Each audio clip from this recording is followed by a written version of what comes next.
Visit them on Victoria and Grand, moricafelatte.com. Portions of the following program may be pre-recorded.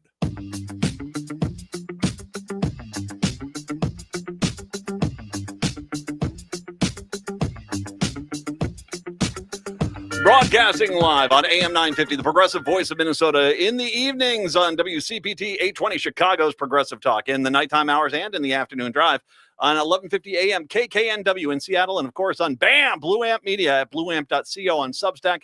That's blueamp.co on Substack. It is the Matt McNeil Show for your Thursday. Michael Broadcorp is going to join us. Usually we've been talking with him lately about football and stuff like that, but actually we're going to have him in to talk about politics. And we'll get to that here in the next hour. Patrick is here with us today. Patrick, you said something to the effect of, I'm on what now exactly? Broadcasting on the Blue Amp Network? We are on Cliff's Edge on Twitch. Twitch is, okay. Twitch, I'm 57 years old. Am I too old to be on Twitch? The eye of the beholder will answer that question. That's about those video games. Hey, kids, I had Intellivision. You know, that's the end of that, isn't it? I mean, now they've just all turned me off at this point, and I don't blame you. I do not blame you. Nice to have you with us all across the Blue Amp Network. It is actually a very nice thing, and it's been very cool to be on. And we're on the YouTube page too? Yes, that's correct. YouTube, Twitch, which I've heard is something because I don't play video games. Actually, I know enough. Okay, let's put it this way. I'm playing. I know enough about it because I know it is about video games. So it's nice to be there. Nice to have you with you, and nice to be with you today. It's going to be a good time. So buckle up, kiddos. 952-946-6205. 952-946-6205. I never in a million years thought I would have back-to-back controversies involving snow sculpting. But apparently I do. This is the world we live in today. Okay, so yesterday I talked about the St. Paul Winter Carnival, and what's not clear is in the case of the St. Paul Winter Carnival, whether or not it was one MAGA Vulcan guy. Now, Vulcans are the guys that run the Winter Carnival. It's a title they give those people over there. Not like Spock, Vulcan. No, like it's okay. It's a thing. But apparently there was a snow sculpture over at the Snow Sculpture Park that said "Ice Out Minnesota" and had a whistle, and somebody, it sounds like an individual that was with the Winter Carnival, was so upset about this because MAGA or something of that nature. I don't know. They said it was because it was political, but I'll get to this in a second here. Is it really? Is it really political? Anyway, they vandalized the snow sculpture, the piece of art, and then for some reason got rid of the whistle, even though other snow sculptures had whistles. All right. So, and the St. Paul Winter Carnival has said, oh, they're the one. It's not clear if they're mopping up for the one guy who did the damage to the snow sculpture or something else. I don't know. They're taking the heat, saying you can't be political in this day and age. Now go out there and get shot in the face by ice. You know, I don't know. I don't think they said that. I'm pretty sure they didn't say that. But I mean, I'll get to that point here in a second. Is it really political to say "Ice Out Minnesota"? I don't think it's necessarily a politics thing. So anyway, they said it was political. That's why they disqualified it, and I vandalized the snow sculpture. Team USA's entry into the World Snow Sculpting Championship in Stillwater, which is part of the Twin Cities Metro. It's actually on the far east side. They had their ice sculpture removed for its anti-ice message. The second time this has happened in 2 days. The sculpture, A Call to Arms, was created by Team Thune, who represents the U.S. in the annual competition of downtown Stillwater. It depicts multiple sets of outstretched hands, with some making peace signs. The sculpture also features hand signing, so, your sign language. The phrases "ice out, unity, and resist" in American Sign Language. So and if you haven't seen it, it's cool. I'll post a picture of it later. It's a big ball, and that all these hands are sticking out of it. And apparently one of the groups of hands says "ice out," one says "unity," one says "resist." When the sculpture's message came to light, events organizers made the decision to remove it from public view near the St. Croix River, where sculptures typically remain following the competition. In a joint statement, The World Snow Celebration said and the Stillwater Chamber of Commerce said the sculpture needs to respect culture and social values, avoiding offensive, controversial, political, and inappropriate themes. Okay. I mean, tell me your organization is ripe with MAGA Republicans without telling me my organization is ripe with MAGA Republicans. The decision came after the event's judging had concluded it did not impact the outcome of Team USA, who did not place in the competition, the statement added. Following the conclusion of judging and the awards afterwards had been presented, event organizers became aware that a portion of the USA team sculpture included hand gestures that did not align with pre-established rules and policy. On Thursday, Team Thune posted a message to Facebook saying, I think it's time for this sculpture to live forever. It's gorgeous, actually. I think it's fantastic, and I hope they do find the money to make an iron version of it and post it someplace in the city of Minneapolis as a memorial to those who can no longer speak up. Which brings me to this point. I have been somewhat frustrated with various people, the Minnesota Chamber of Commerce, various business leaders of the larger corporations here in the state of Minnesota, the Winter Carnival, and now this World Snow Sculpting Competition, who so desperately want to, there's both sides to this story. Is there? Because in my mind, one side is, hey, stop shooting people and killing them in the streets of Minneapolis, which would lead me to believe you are of the mindset of, hey, we're okay with that. And I know you're saying to me, Matt, that's not fair. Is it, though? I mean, this is no longer clearly about immigration. It hasn't been about immigration for weeks. It's about the abuse and whether or not the federal government has a right to authoritatively patrol and abuse the citizens of Minnesota. And people saying ice out Minnesota shouldn't be, let me go back to the World Snow Sculpting Competitions thing, saying, hey, ice out Minnesota after they're murdering people in the street shouldn't, be offensive, controversial, political, or inappropriate. Because the opposite of that means I'm fine with people being murdered in the street. And you can try to say to me, well, apples and oranges. No, it's not. You guys want to make this into some sort of crossfire, we're not for killing people, but immigration enforcement is important. Hey, if they've got a warrant, if they're following the laws and the rules, nobody, I think, is really too upset about that idea. The problem is you don't have a group of people that want to follow the rules and are murdering people in the street. So I get it. You're trying on to. You're probably due to some MAGA people involved in your group who desperately want to say those people deserve to be gunned down and gun down more of them. Maybe, I don't know. It's only you're. This is not exactly a display of bravery I'm seeing going on here, but likely because there are MAGA people that don't want ever Trump to be wrong, which means people in Minneapolis who get shot deserved it. You guys are trying to turn this into, hey, saying ice out Minnesota is a political statement. No, it's a humanitarian statement at this point. It's a freaking humanitarian statement at this point. And I know you guys are going to look at me and say, I'm out of line, Matt. No, that's not right. We're just following the rules. Some people will deem this as political. Well, then grow a spine and say to this, well, that's not political. They're actually gunning people down the street. So, we don't have a problem with it. Instead of, and like I said, with the Winter Carnival, it sounds like it might have been just one guy who ran out there and started defacing one of the sculptures because they were so angry about it. And so I understand you guys are hesitant to try to get to controversy, but I don't think it's too controversial to say, hey, maybe they shouldn't be here if all they're going to do is start gunning people down in the street. That doesn't seem like a controversial statement to me. For apparently you guys, it is. And I can't help you with that. I cannot help you with that. That's on you guys. But I think you would get a lot more respect from the people if you said, you know what?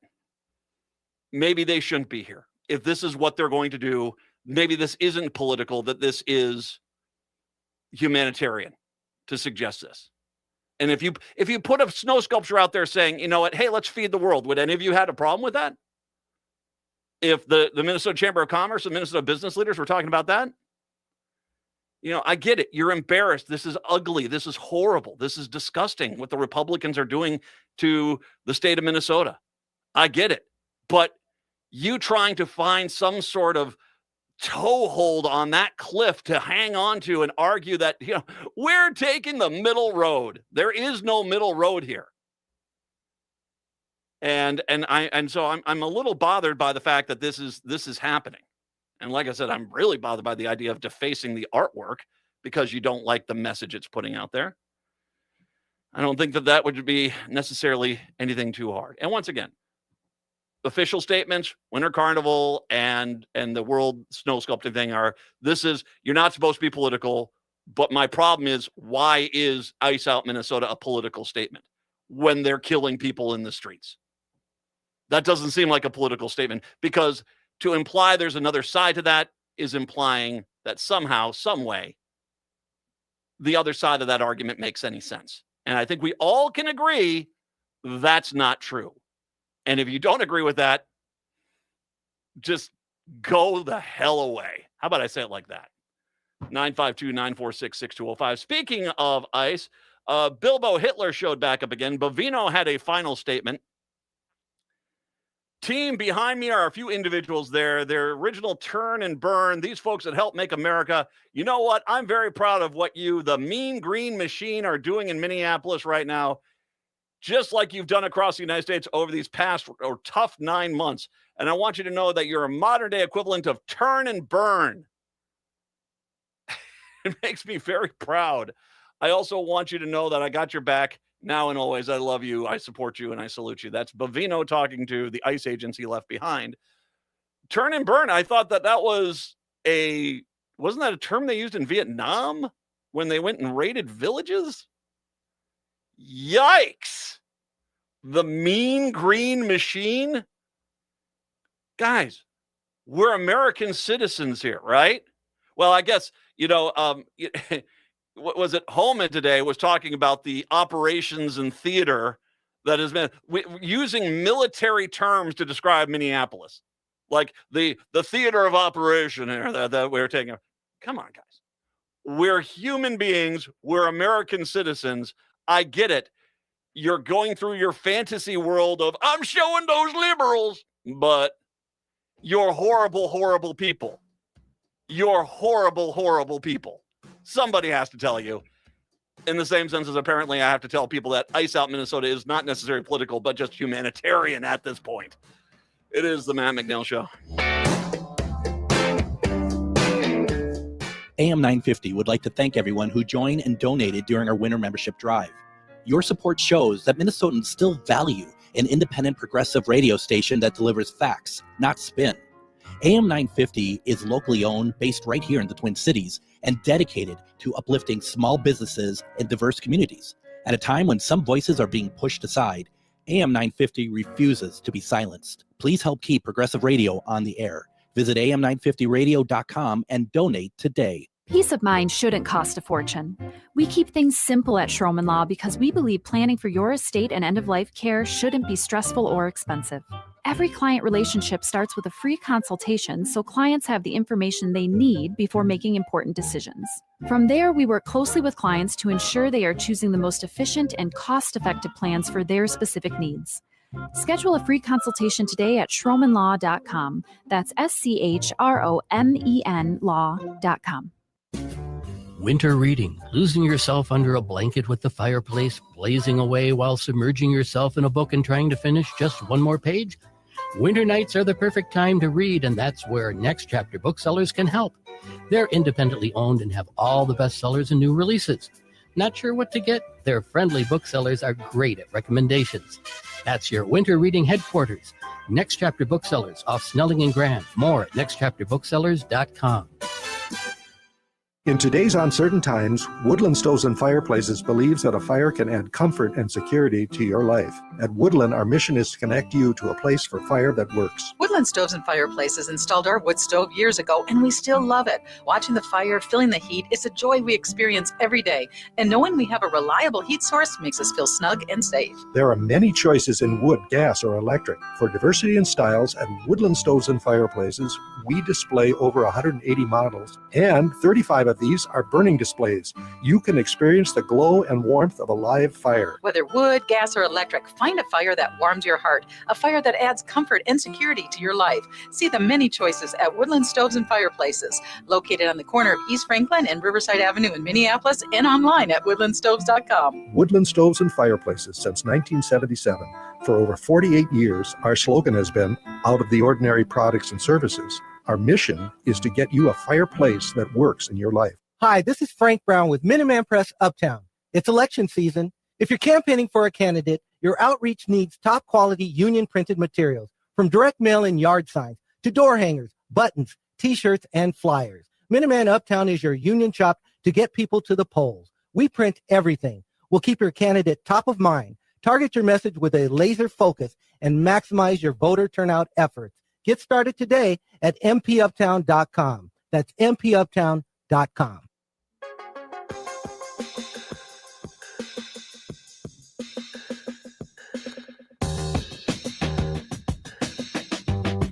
It is the Matt McNeil Show.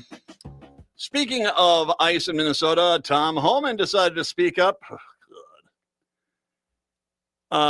He cited sanctuary policies. Now, once again, I don't believe Minnesota is a sanctuary state, so it never has been declared one. This is more just, this is like them using narco every time they talk about Venezuela to basically make it seem like they're hip and cool. Yeah.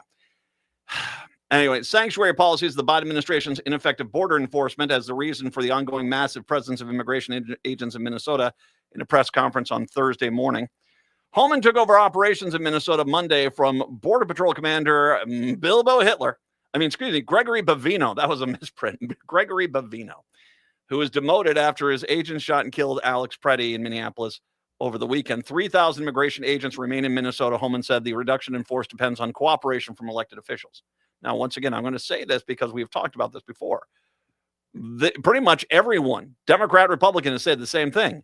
If you guys present a court-signed off warrant for your actions, then there isn't a prison, county sheriff's office, county office, policing office that is going to stop you from doing what you're doing. If you have a signed warrant and you go to someone's house, no one, the people that might be on the warrant might have some problem, but once again, that's following the law. The mistake you guys are making is feeling like you don't need warrants, you don't need anything, and we have mountains of evidence that all you're doing is looking at black people and brown people and saying, go get them.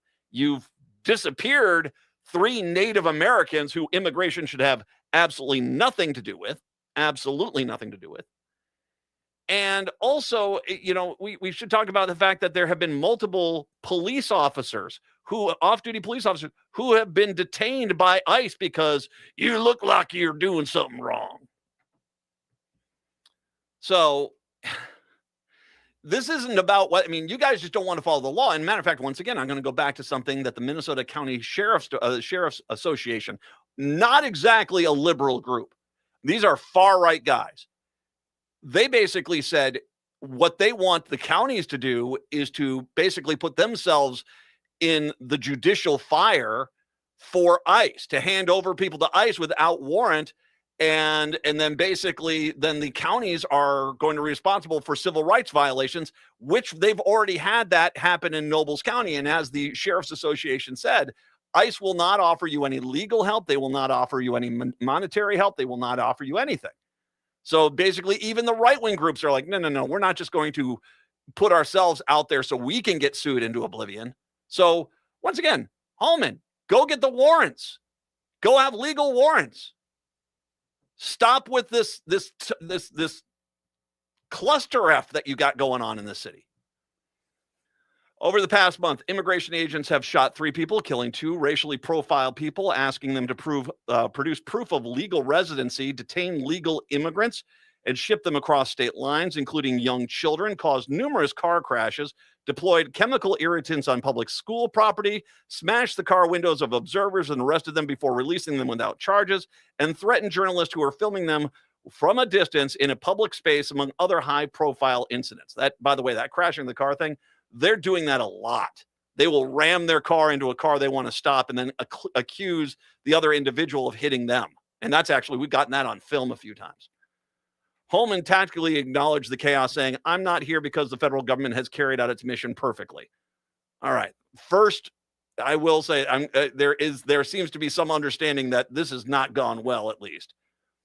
Despite agents' frequent requests for illegal immigrants and those without criminal histories, the arrest of those people, Holman insisted that immigration operations in Minnesota have targeted on removing undocumented immigrants who have committed crimes. Once again, we have plenty of evidence. You are arresting dishwashers and cooks and line cooks and nannies and parents who are scrubbing toilets.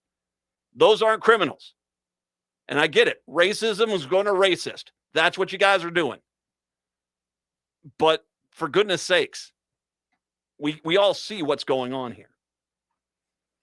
Give us access to the legal alien public safety threat and the safety and security of all, Holman said. That basically is a new version of what Republicans in the state of Minnesota were saying. Hey, white people, stay in your house and ignore the screams outside your door. Give us access to the illegal alien public safety threat and the safety and security of a jail. Many of the worst immigrants convicted of crimes whose names have been provided to media outlets were actually handed over to immigration officials after finishing sentences in state prisons, according to a news analysis. 8 local law enforcement agencies in Minnesota have signed agreements with ICE to allow access to jails, assist in immigration enforcement in other ways. So once again, what in the hell are you talking about, Holman?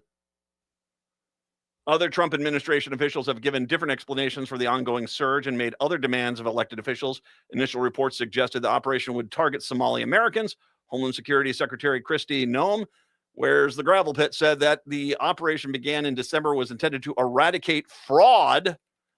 Attorney General Pam Bondi sent a letter to Governor Walz basically demanding the voter data from the state. Holman said he has met with Walz, Attorney General Keith Ellison, Minneapolis Mayor Jacob Fry, and law enforcement, and those meetings have been productive, though he urged those elected officials to tone down their rhetoric. What?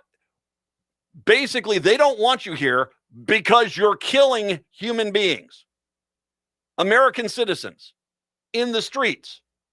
Them being upset about that is not their problem.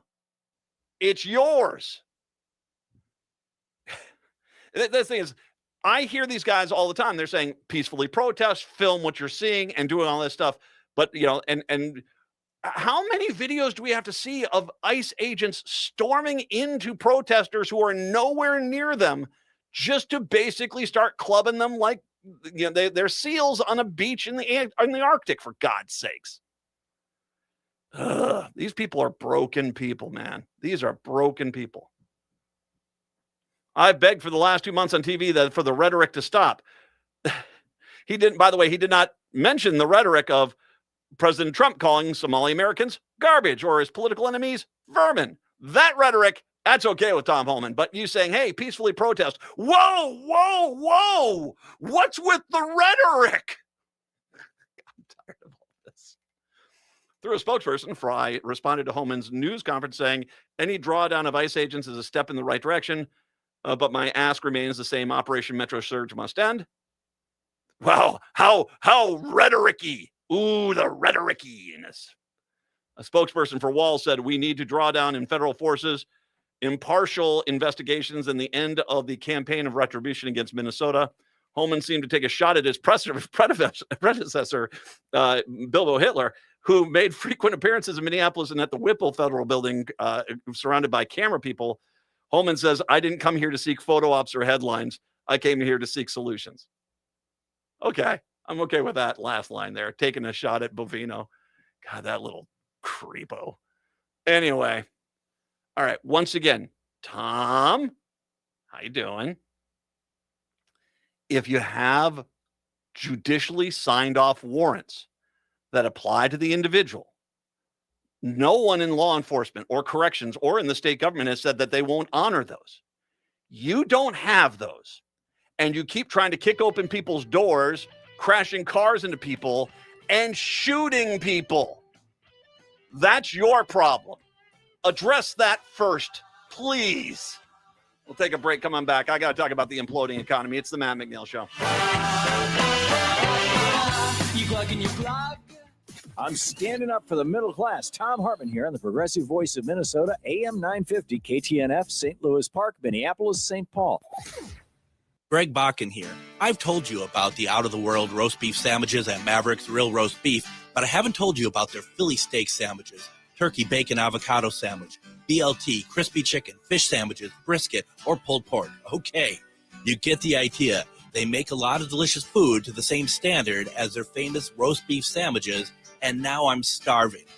I'm going to go to Maverick's Real Roast Beef off Lexington and Roseville, and you need to go too. Check out their menu at mavericksbeef.com. Hey, it's Patrick for Zero Res. Pretty much everybody I talk to is ready to leave 2025 behind. So what better way to do that than quite literally have Zero Res come over and clean that 2025 dirt out of the house? Pretty much any surface in your home can be Zero Resified, from carpets, tile, rugs, upholstery, hardwood, and so much more. Zero Res can take care of it all, so it's time to call the cleaning pros. Start your freshest year yet in 2026 with Zero Res's biggest sale ever in celebration of the new year, and wash 2025 right out of your home with this deal. This month, you can get 3 rooms of carpet clean starting at just $119 and a free hallway, plus 15% off regularly priced services like air ducts, upholstery, area rugs, tile, hardwood, and more. Call 952-ZERO-RES or go to ZeroResMinnesota.com and ask for the AM 950 special. Backward or forward spells the same. Zero Res. At Woodland Stoves and Fireplaces, our job is to help you find a place for fire. Our displays include over 180 models in diverse styles, and we have over 35 burning displays. Come and experience the glow and warmth of a live fire. Some say there are only 2 seasons in Minnesota: road construction and winter. Hi, this is Laura, and I agree there are 2 seasons in Minnesota: summer and fireplace season. I bought my wood stove for Woodland Stoves and Fireplaces in 2005, and every season after summer comes the time when we fire up the wood stove, get out our favorite music, and discover the warmth of fire. Our dog Pumpkin remembers the fire too. He stations himself right there, legs up in the air, just enjoying the warmth of the fire. With the wood stove, we are able to keep the main area of the house toasty warm, while the thermostat is set at an energy efficient 64 degrees. Discover your fireplace season. Visit Woodland Stoves and Fireplaces today. Woodland Stoves and Fireplaces, out of the ordinary products and services since 1977. With your AM 950 weather, I'm Brett Johnson. Look for sunny skies today with a high near 8, tonight partly cloudy with a low of 3 below, and Friday sunny with a high around 10. Experience a gourmet dining destination at Cafe Latte. Their ever-changing menu of award-winning salad, sandwiches, and soups ensures you'll always find something to love. Because ingredients matter, Cafe Latte never uses artificial flavors, colors, or preservatives. Visit them on Victoria and Grand. More at cafelatte.com. AM 950 KTNF, St. Louis Park, Minneapolis, St. Paul.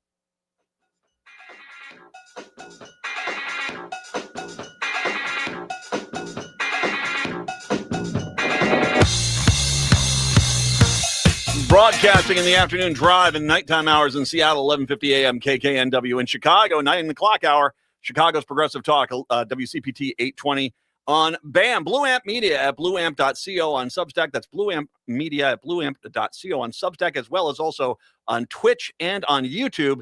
And, of course, broadcasting on AM 950, the Progressive Voice of Minnesota. It is the Matt McNeil Show on your Thursday. Nice to have you here today. 952-946-6205. So, you know how I've been trying to warn about everything? I mean, of course, me being here in the apocalyptic zone is always just, there's always so many roasty toasty stories I can kind of delve into here from this show. But I also have this part about trying to save the country from, the incoming doom explosion that's going to happen with this economy, because I'm not going to pull any punches. We are going to have a depression here. I don't see how we avoid it at this point, because once again, the only things that are positive in our economy right now is a stock markets that are fueled by a insanely irrational AI bubble and crypto. That's like asking Don Jr. and Eric to build a nuclear power plant. I mean, dear Lord, we're not exactly dealing with the best, symbols here. Another major problem has reared its head. Remember, Trump was going to do all this stuff in regards to the we're gonna stop all these people from taking advantage of us, and we're gonna have these trade deficits. So we're gonna put all these tariffs in place. Ha ha ha ha ha. Well, one of the first things that everyone said is, well, there's a lot of things that we get made that are not made here. That even if people immediately after he took office started building brand new factories in this country and hiring people, that's not happening.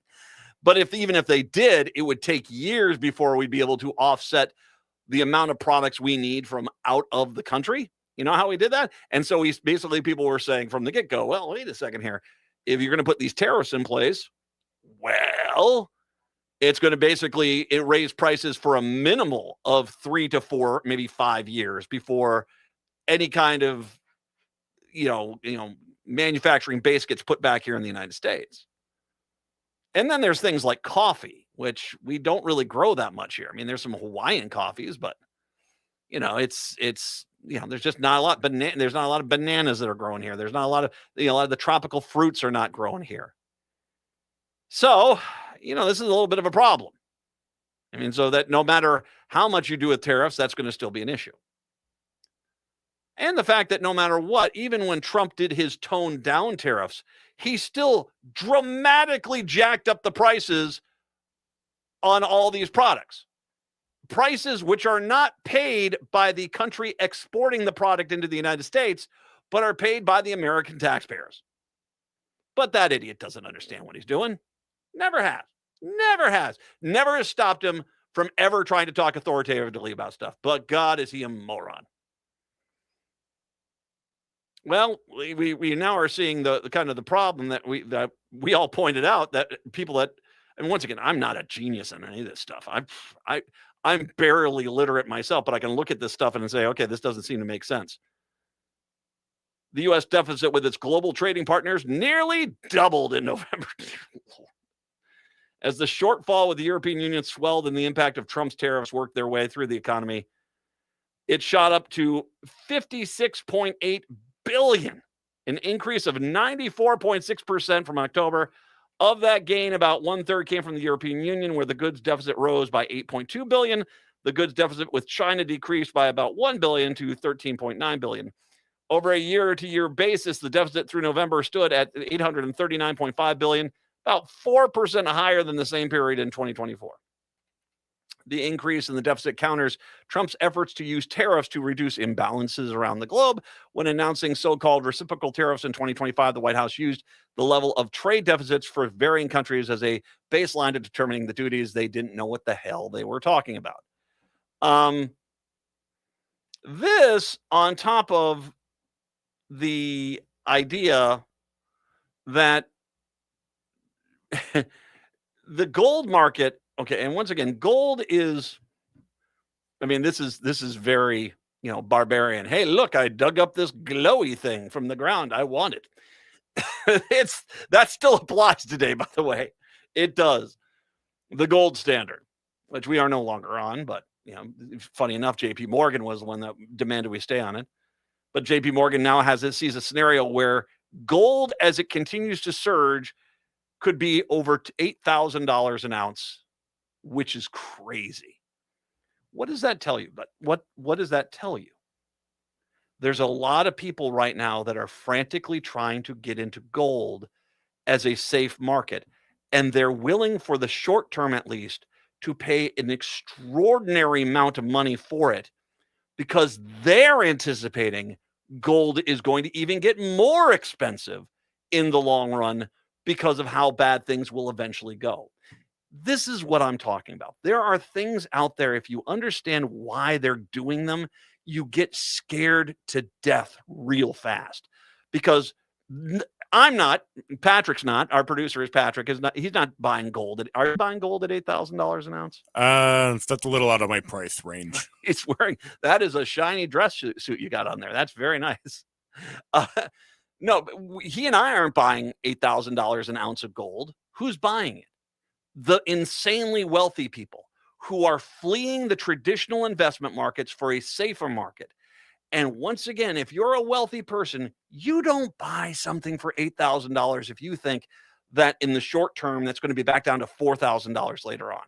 You're thinking this is going to go up more, which is like red flag ahoy across the board. Across the board. Then we had some news on the stock market. Now, this got interesting. Now, I'll say this before I get into this. I don't trust Zuckerberg at Meta. I do not at all in the least bit. And the reason why, I can tell you why I don't, is, okay, so I am on social media. So I'm on Substack, Matt McNeil Show. I'm on Blue Sky at Matt McNeil Show. I am on Facebook at Progressive Citizen X Matt McNeil Show. And I am on Threads. Those are where you'll find me primarily. I do have a Mastodon page, but I don't do too much with that. But that's where you find me. And Threads was part of the Meta network. So Trump gets elected in 2024. Mid-November, Zuck goes over to the White House and bows down and kisses the ring, or goes to Mar-a-Lago and kisses the ring. And something really interesting started happening on Threads. All of a sudden, I was at for a long time, Threads was my number one social media page of the new ones, since I jettisoned Twitter, because I'm sure as hell not there anymore. Threads was up to about 2,500 followers, and that was great. All of a sudden, I started losing followers left and right, and I kept plummeting and plummeting and plummeting. And I started seeing other people who are on the left saying, yeah, if you're on the Meta stuff, you're putting out left-wing content, it just does not get any kind of traction. Meanwhile, guys with 20 accounts putting out mega will get, thousands and thousands of views. It's crazy. Meanwhile, by the way, Blue Sky was the one that was trailing. I'm now at 26,000 on Blue Sky. So, that's what happens when you don't have the left specifically being censored on social media pages, is Blue Sky. Blue Sky is great. If you've not been on Blue Sky, go get a Blue Sky. Anyway, I say that because I got two stories here, one about Meta and one about Microsoft. Now, first of all, let's go with Microsoft, which had the bad day. Stocks plummeted nearly 12% heading for its worst day since March of 2020. The software maker showed slowing growth in its Azure cloud segment, which declined 39% growth from 40% growth in the company's first fiscal quarter. Investors closely watch the segment and the stand-in for measuring enterprise of AI demand. Okay, here is your two things about this, which should scare you. It only dropped 1% in growth. It's still growing pretty good, but because people are panicking, it's getting pummeled in the stock market. And they're closely watching the segment for a stand-in for measuring enterprise of AI demand. Once again, here comes AI again. They're basically they want only stories that show AI is doing great. So that's Microsoft. Not the best day, but Meta Platforms surged more than 10% after showing signs that AI investment were boosting the bottom line. Microsoft shares dropped. The company struggled to justify recent spending plans to investors. The money flowing into AI and new technology has been a major source of debate on Wall Street. Now, they had another story that kind of got buried earlier, and I think I know why. Meta CEO Zuckerberg plans to ramp up his company's spending on AI in 2026. Wall Street seems fine with that strategy. As a matter of fact, I think that's why his stock went up, is that Meta is willing to play the game that the AI bubble in the stock market is much more secure than it really is. And they're rewarding Meta because they're playing the game. Meta beat the top bottom lines, revealing AI-related capital expenditures here will be between $115 billion and $135 billion. So they're pouring a ton of money into AI. Which, once again, even though the housing market and the ag market and the commodities market and the oil market and the currency market and the bond market and the trade market are all garbage right now, and they are. And even though a lot of investors with money are fleeing the stock market and going into gold.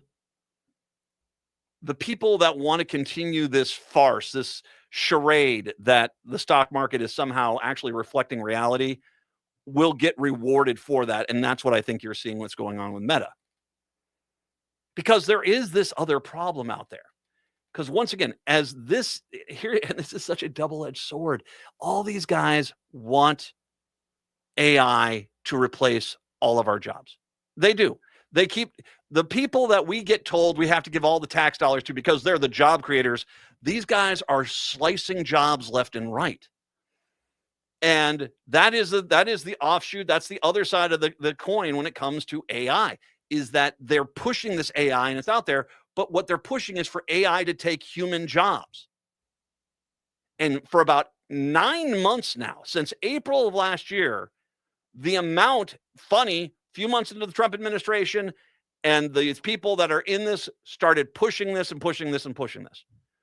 Every single day, there are massive layoffs. I haven't done this in a while, but here we go. I went up and I just typed in layoffs into Google. Here we go. Amazon, 16K. Home Depot, 800K. This is all today. Amazon, 16K. Home Depot, 800. Cape Cod chip plant. I'm guessing that's a fish and chip plant, like potato chips. That's 50 people there. The Chan Zuckerberg Charity in Los Angeles is laying off 70 people. The Boston Museum of Fine Arts is laying off 30. Expedia is 160. Dow Chemicals in Houston is laying off 4,500 people. International Paper, 700 people. Mercy One in Iowa, 67 people. Erie County Medical Center, they didn't give an exact number, but they said they're going to be laying off hundreds of people. Music City Delivery down in Nashville, 100 people there. Angie's List, 350. Citigroup, 20K to Citigroup. Lululemon, 100. Nike, 750. Every region of the country. Every industry. A lot in healthcare. God, healthcare is just getting gutted right now.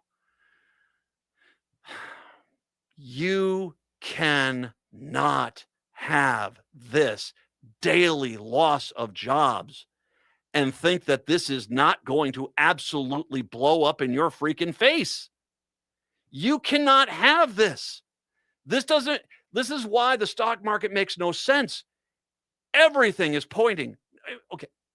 Like maybe less than a year ago, maybe 2 or 3 months into Trump, right when he did those tariff things, the stock market was pointing towards a recession because Trump started messing with the tariff markets.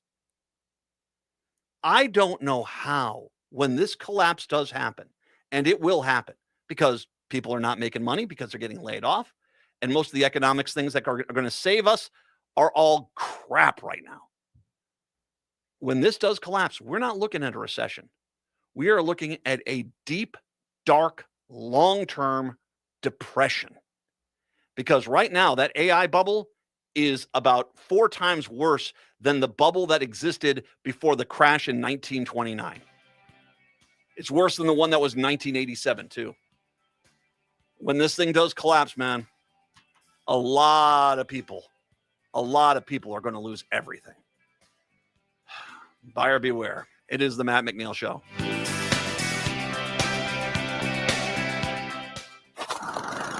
Hey, Chanhassen and Eden Prairie, it's Alex with Buzz Cut Mowing. Why wake up early, freeze, and shovel snow when I can handle it for you? I provide fast, reliable snow removal so your driveway and sidewalk stay clear, safe, and stress-free all winter long. Relax, enjoy your morning coffee, and let me do the heavy lifting. Visit buzzcutmowingmn.com today and make this winter easier, warmer, and worry-free with Buzz Cut Mowing, because nobody likes shoveling snow. Hey, this is Andy Otto, Executive Director of Twin Cities Pride and your host of Twin Cities Pride Amplified. Our community needs your help. Twin Cities Pride is collecting donations to help our local community in need. We're collecting everything from shelf-stable food to household cleaning supplies, infant care items, and personal care products at our Pride Cultural Arts Center. If you're looking to help, reach out to us at info@tcpride.org or just stop by 1201 Harmon Place in Minneapolis. It's our time to take care of our community and take care of each other all year long. Get ready to zoom into a world full of color, música, and alegría at Children's Theater Company. Go Da Go, Ve Pero Ve is a bilingual musical bursting with playful, high-speed energy as dogs drive, swim, and race to the big dog party. This joyful espectáculo blends English y Espanol with expressive physical storytelling. Go Da Go is sure to have you laughing, moving, and howling with delight. On stage January 20th through February 22nd. Tickets at childrenstheater.org. In today's uncertain times, Woodland Stoves and Fireplaces believes that a fire can add comfort and security to your life. At Woodland, our mission is to connect you to a place for fire that works. Woodland Stoves and Fireplaces installed our wood stove years ago, and we still love it. Watching the fire, feeling the heat is a joy we experience every day. And knowing we have a reliable heat source makes us feel snug and safe. There are many choices in wood, gas, or electric. For diversity in styles, at Woodland Stoves and Fireplaces, we display over 180 models, and 35 of these are burning displays. You can experience the glow and warmth of a live fire. Whether wood, gas, or electric, find a fire that warms your heart, a fire that adds comfort and security to your life. See the many choices at Woodland Stoves and Fireplaces, located on the corner of East Franklin and Riverside Avenue in Minneapolis, and online at woodlandstoves.com. Woodland Stoves and Fireplaces since 1977. For over 48 years, our slogan has been, out of the ordinary products and services. Our mission is to get you a fireplace that works in your life. Crooners is a classic supper club with a wide range of entertainment. Make your reservations for a parade of international, national, and local artists in the main stage showroom, the intimate Dunsmore Jazz Room, or outdoors at the seasonal Belvedere Under the Stars space. Or enjoy Maggie's Piano Lounge. Enjoy 4-star food and drinks with first-class supper club service. What are you waiting for? Go to croonersmn.com for more information and schedule. That's croonersmn.com. Na na na, come on. Na na na, come on. Na na na na, come on. It is the Matt McNeil Show. Apparently, the nation has just nominated the city of Minneapolis for the Nobel Peace Prize. If that is the case, I think we have to share it like the Stanley Cup. You know how everyone in the Stanley Cup gets the cup for one day? Everyone gets the Nobel Peace Prize for one day. All right? You can do whatever everyone. Okay. No dirty stuff. I don't want it part of your, clang, clang, clang goes the trolley. I don't want it to be there. That is, I mean, maybe as an entrance, adornment before you go into the grotto. But I mean, fun, but you take it off. Make sure you get it, sanitized afterwards. Peace, man. Freaking peace. 952-946-6205. 952-946-6205. Every day I ask the question, how did Missouri get so damn screwed up? Missouri seemed to be a somewhat normal state for a long time, but you guys went cuckoo for Cocoa Puffs down there. I do not know why. But hey, the Republicans are the pettiest. Well, Minnesota Republicans will give them a run, but the ones in Missouri are pretty good. This is from Heartland Signal. Missouri's annual State of the Judiciary address was canceled on Wednesday after Senate Republicans announced a boycott in response to a recent state Supreme Court decision. State Senator Rick Bratton, putting the Brat into Bratton, and not the Charlie XCS Brat. No, we're talking about pain in the ass. Appeared in a video posted to the Missouri Senate Republicans' Twitter account where he accused the Supreme Court of overstepping. Folks, we have a judiciary that has unchecked power. They feel as if they can rule and they reign, Bratton said. We are the elected representatives. We are your voice in government. We're going to put a stop to this. We're going to rule against them and know that we are equal advantages. They continually rule against you, your voice. Now, mind you, this is the same Congress and legislative that has basically completely and totally ignored petitions that the people have put forward to change their laws. That kind of overstepping, they're perfectly fine with because Missouri is messed up. It is. I do like Missouri. I have no problem with St. Louis. Kansas City. Oh, God, man. What's the name of that barbecue place down in Kansas City? Oh, Smoky Joe's. Oh, my God. Oh, my God, is that place brilliant. But, no, you guys, you elect these MAGA uber alles Republicans. You're going to get this. And the Supreme Court basically putting them in their place is that's on them. The boycott's in response to a recent court decision that struck down Senate Bill 22, legislation written by Bratton, who was just signed into law by Governor Mike Kehoe. I could have a lot of fun with that name. In the unanimous opinion delivered by Chief Justice Brent Powell, the court found unanimous decision found SB 22 unconstitutional because multiple amendments to it changed the original purpose of the bill, which violates the Missouri Constitution. Heaven forbid that pesky thing shows up. I'm going to imagine does the Missouri Constitution have a mullet? I'm just going to ask the question. I mean, the yep, nope.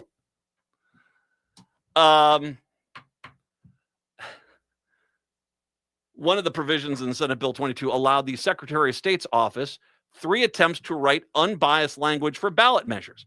Before SB 22, the power to rewrite the unfair ballot language belonged to the judges. So basically, they didn't like the fact that the judges were writing the ballot measures, so they didn't look like they were something other than they were, or they basically represented them fairly. So the Republicans wanted the ability for the Secretary of State to be able to say, if you vote for this, the Democrats kill your puppy, that sort of thing. Before that, once again, the judges used to do that. One of the most recent examples of biased language came last year when Secretary of State Denny Hoskins, Republican, submitted a draft for Missouri's upcoming redistricting referendum, which allowed voters to approve or deny a gerrymandered consensus map drawn by Republicans before it could be used in elections. People, not politicians, the organization spearheading the referendum, challenged the language in court. Earlier this month, Hoskins' lawyers admitted the court to his initial draft would likely create prejudice. Yep, I was biased. Now, once again, the Republicans have no problem with the fact that this guy in court admitted, yep, I wrote a biased rule. On a further reflection on the ballot title, the secretary has come to believe that the language, though defensible, does not come close enough to the line of being inherently argumentative and likely to create prejudice. This is his lawyer telling the Cole County Circuit Judge Brian Stumpy. It means we can do better in how we are going to withdraw our opposition to the plaintiff's claim about how the language was inherently argumentative. People, not politicians, executive director said SB 22 was struck down is a good thing for the state. When SB 22 was debated, I think it was appropriately referred to as the Let Politicians Lie Act. You don't need multiple opportunities to tell the truth. And what SB 22 did is give politicians, specifically the state of the state, multiple opportunities to just do their job. And we shouldn't do that. Not allowing the multiple opportunities, I think, makes it more likely for them to just, be honest the first time. So they're going to rewrite the language on the referendum. So, I feel when I see a story like this, I want to kind of bring it out because I will be the first to admit, and for all the guys that are watching on Blue Ant Media and for Chicago and Seattle, yeah, I'm not denying, it has been a Minneapolis heavy show. And when I started doing this and I was going to go and I started kind of doing this more across the country, I wanted at least this first hour to be much more about national stuff. And I know there's a lot of stuff out here, but this is crazy AF in this freaking town right now. And these guys are not slowing down. As a matter of fact, a lot of people and I'll get into this in the next hour. A lot of people are pointing out that it does seem like they're indeed doing more stuff, or at least at the same level of it. I've got so many stories just in the last 24 hours of things that have been going on that I'll try to get to. I will also have Michael Broadcorp come on in. This is a guy who is a Republican, but before anyone gets too upset, he's not a MAGA Republican. He didn't like Trump. He and I are like 80s Republican and Democrats where we used to work together on things. And, we'd get a bill that was done that was 40% Republican, 40% Democrat, and 20% of we can't figure out where it came from, but okay, fine, whatever. That sort of thing. That's what I remember what politics used to be like back in the day when occasionally I would maybe even vote for a Republican back then. Not this crazy world we're living in right now where we have people who basically say, you know what, wanting ICE to stop people being murdered in the streets, that's too political. I can't, yeah. Why don't you just move to Missouri? That's how I say it like that. Nothing gets my fine friends in Missouri. Chicago, Seattle. Talk to you tomorrow. Minneapolis, St. Paul, and bam, hour 2 up next. AM 950 would like to thank everyone who joined and donated during our winter membership drive.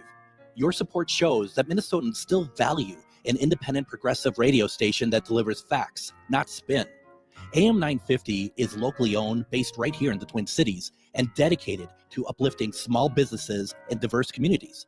At a time when some voices are being pushed aside, AM 950 refuses to be silenced. Please help keep progressive radio on the air. Visit am950radio.com and donate today. Would you let animals pick your insurance? Do you really need to experience mayhem to get the best rates? Or how about a celebrity quarterback or fake university saving you money?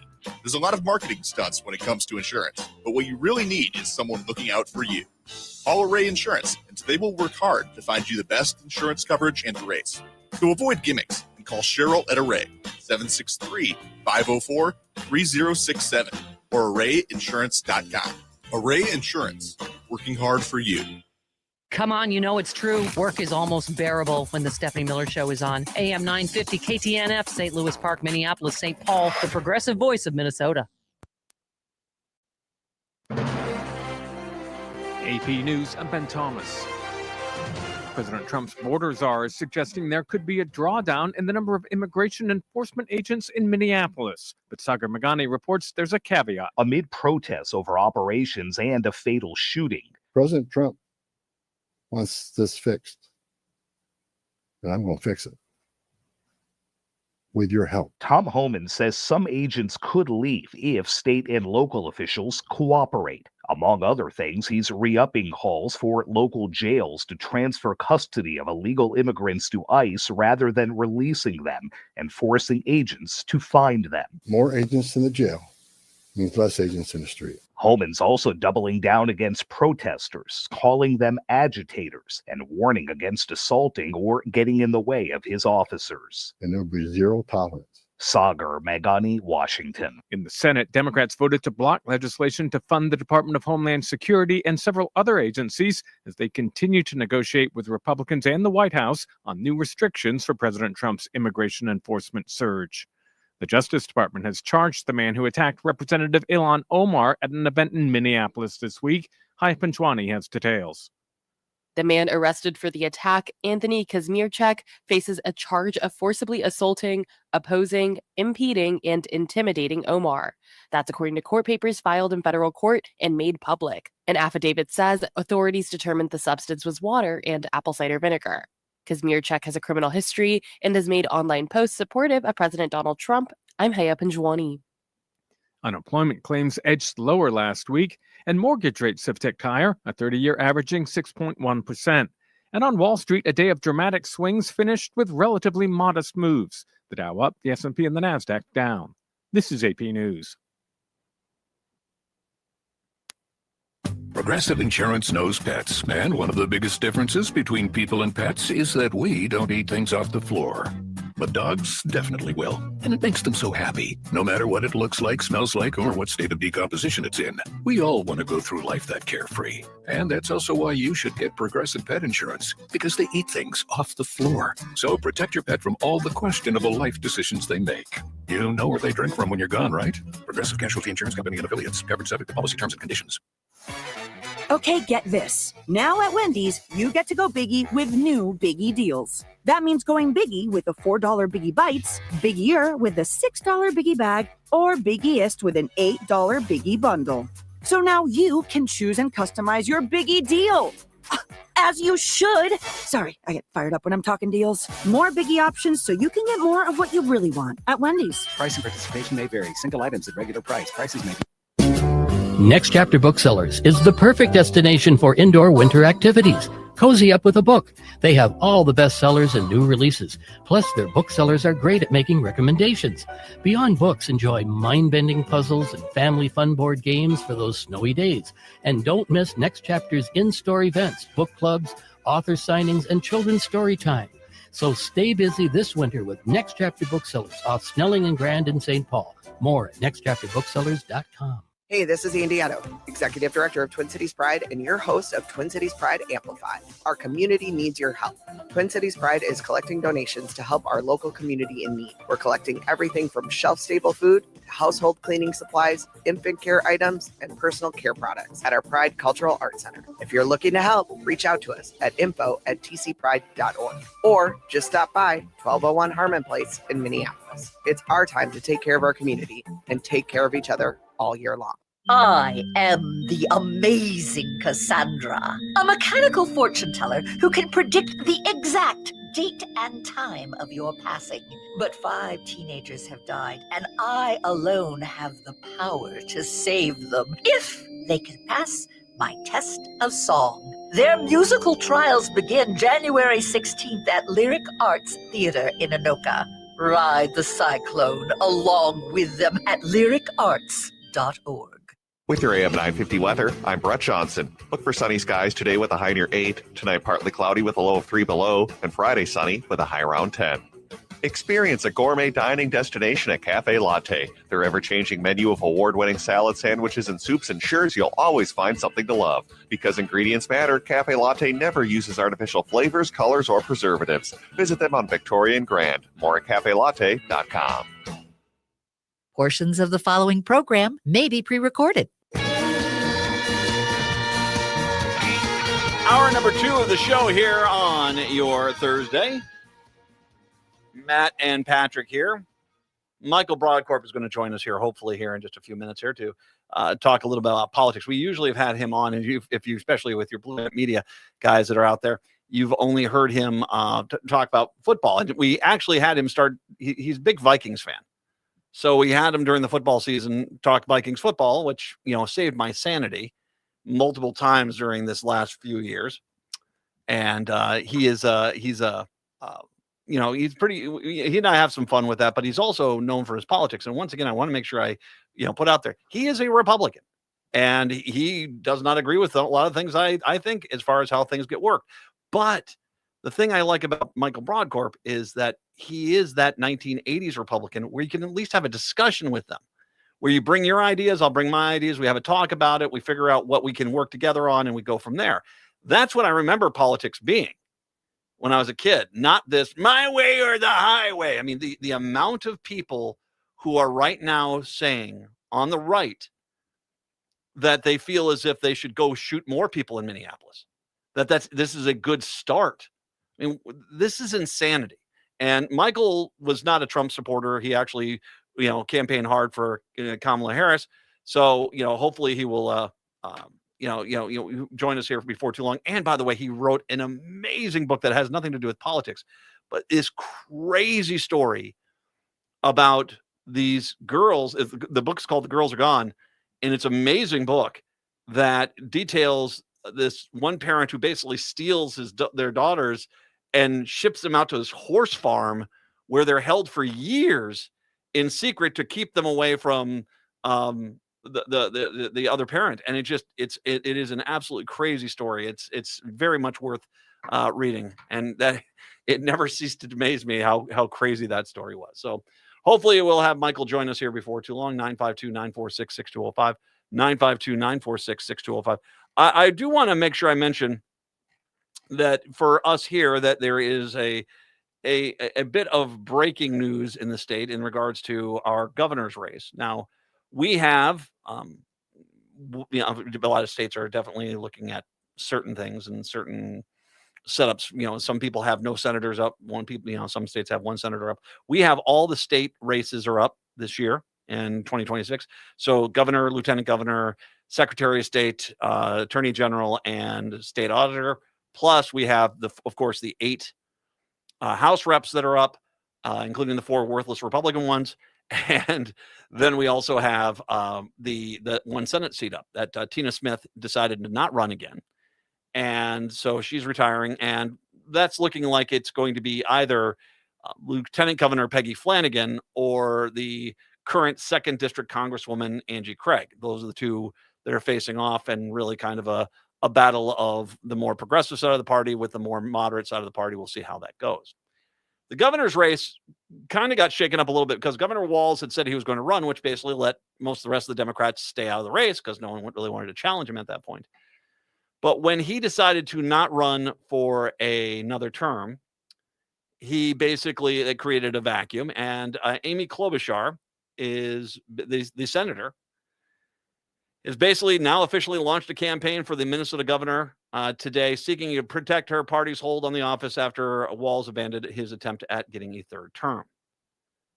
The senator's announcement followed weeks of turmoil in her home state, included violent clashes between federal immigration agents and protesters.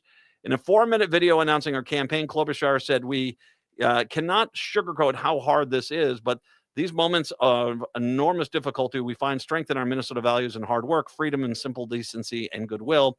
These times call for leaders who can stand up and not be rubber stamps in this administration, but who are also willing to find common ground and fix things in our state." Okay, once again, the fact that she's already talking about, I'm going to work with the Republicans. Okay. You know, the ones that basically are like, more people dead? Okay. All right. Her message of unity comes as other Democrats in the U.S. are harnessing their base's fury and positioning themselves as fighters against Trump. Democrats on the left will almost certainly push Klobuchar to adopt aggressive postures towards the Trump administration in the coming months.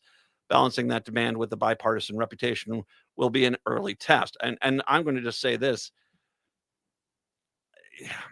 Okay, I'll back up.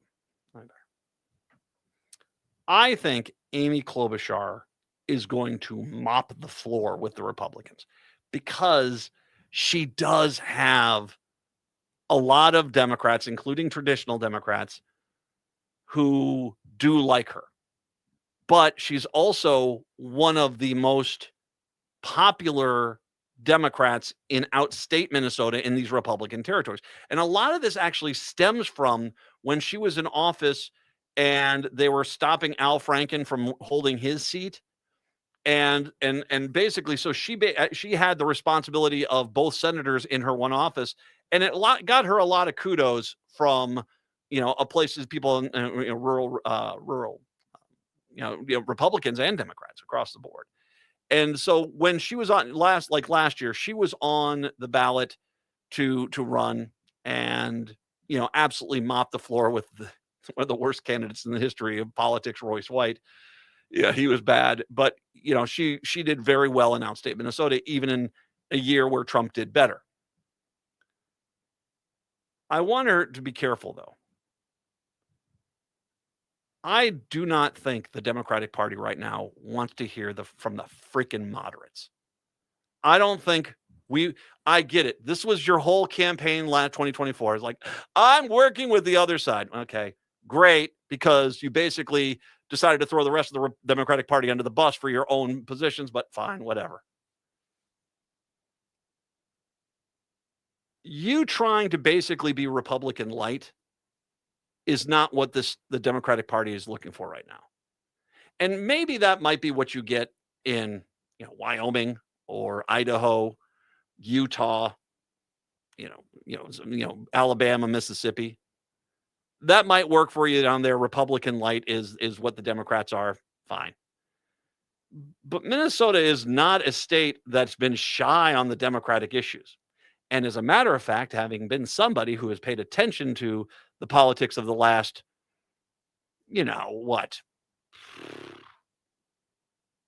25 years in the state, I can tell you the times that the Democrats win are when the Democrats are proud Democrats. I know, because it looks like you have integrity. It looks like when you sit there and say, I can't stand my own party, vote for me, the Democrat, that does not have the resonation that you think it does. It doesn't win over the masses like you think it's going to. What it ended up sounding like is that you're an idiot. And this is kind of what the moderate Democrats have been able to do. And what's interesting, the Senate race I mentioned earlier between Flanagan and Angie Craig, I mean, you have there a real legitimate progressive versus a moderate. And it's going, and my guess is, and already one of the polls I saw that was shared with me, that the progressive is leading by a mile. I don't know what Amy Klobuchar would do. Would Amy Klobuchar, to make it look like she's buddies with Republicans if the progressive candidate was the nominee for the Senate, would she basically go over there and say, oh, well, I might endorse the Republican in the race just to look like that they're somewhere in the middle of the road? I don't know. There's a standard I've created here in the state of Minnesota where we had in 2023 and it was a hoot. It was a hoot. The Republicans refused to make any kind of concessions in the fall of 2022 because they said we're about to sweep into power in the office, and they lost everything. They lost the House, the Senate. They lost the Minnesota House, the Minnesota Senate. All the state offices went back to the Democrats, and so the Democrats had a trifecta, but they only had a 1-seat trifecta in the Senate. And what they proceeded to do was pass one of the most impressive lineups of bills I have ever seen. Progressive, moderate, middle of the road Democrat, covering all sorts of things. And that all went up to Governor Walz's desk. And Walz is a moderate Democrat, but he's a Democrat first. I don't have any problem with moderates who never forget they're a Democrat first. And that's Walz. I think Amy Klobuchar forgets she's a Democrat all the freaking time. I think Angie Craig forgets she's a Democrat half the time. But Governor Walz does not forget that he's a Democrat, and he signed all but one of those bills. All but one of those bills got signed. And it's created this standard for me where I'll say, what would this politician do in Walz's place? I think the prime example of this was who am I thinking? I'm going blank here. The old the House of Representatives guy that ran against Biden. Okay, Dean Phillips. Thank you, Dean Phillips, Minnesota 3rd Congressional District, I believe. Dean Phillips, who basically, I had Dean Phillips in the studio back in 2018 when he ran for office the first time, and he was acting like it was the second coming of Wellstone, this progressive in my studio. And that was what he was pushing. When he left, he was one of the most moderate Democrats out there, and he actually went out there against Biden and was very anti-Biden. If Dean Phillips would have been governor at that point, how many of those bills would he have signed? I think Dean Phillips would have gone out and personally taken 20 or 30 of the bills to veto, and that would have been the first thing he did is I'm going to veto this bill and veto this bill and veto this bill and see, and he'd probably do it first proudly so he can say, see, I side with the Republicans for no other reason outside of to side with the Republicans. Well, by the way, the Republicans laughed their cabooses off because one of the things about Klobuchar and Angie Craig and Dean Phillips and this, we got to work with the right. The right never seems to have to work with us. The reciprocity is a little bit of a problem. You always pander and hand over the entire farm to the right, and they basically allow you to sit next to you during, Navy bean soup day in the cafeteria, and you act as if you got equity. That's the problem I have with you guys. You guys give them everything they want, and you guys never ask for anything in return, and you call that both sides. I call that idiots. That's just me. Klobuchar got her start as the Hennepin County attorney. And the Hennepin County is where Minneapolis is at. So, and it's generally a position that's held by somebody who is, I wouldn't even say moderate Democrat. I'd say they're usually moderate Republican. That's kind of the way it's been. Not until this. Moriarty is definitely on the left side of things. She's the current Hennepin County attorney. But, she's always had this, what's good for the other side first mentality. But at the same time, I can tell you this, if Amy Klobuchar runs as the governor candidate, first of all, no, I don't think any Democrat's going to get into the race against her. And not only will she win the governor's race, because she is fairly popular in a lot of Republican areas, but she does have very good coattails. And that when she's on the ballot, or usually she does, I will say usually she does, she will, I think, pull along with her, especially in this day and age, a lot of other Democrats to take back control. So there's your conundrum. There's your situation with Amy Klobuchar. And from the perspective of Minnesota, I would hope that there would be somebody, a more progressive, that would challenge her, and at least we can have a debate on the questions.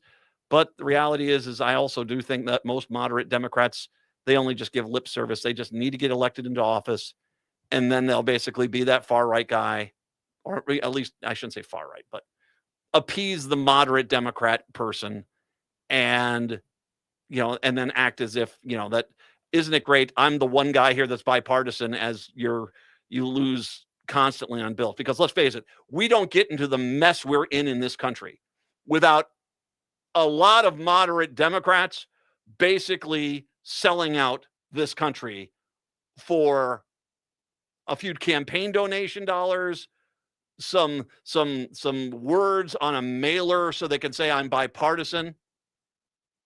And I'm kind of done with it. I mean, when I'm seeing troops occupy the city of Minneapolis and shoot people in the streets, I don't want to hear about working with the other side.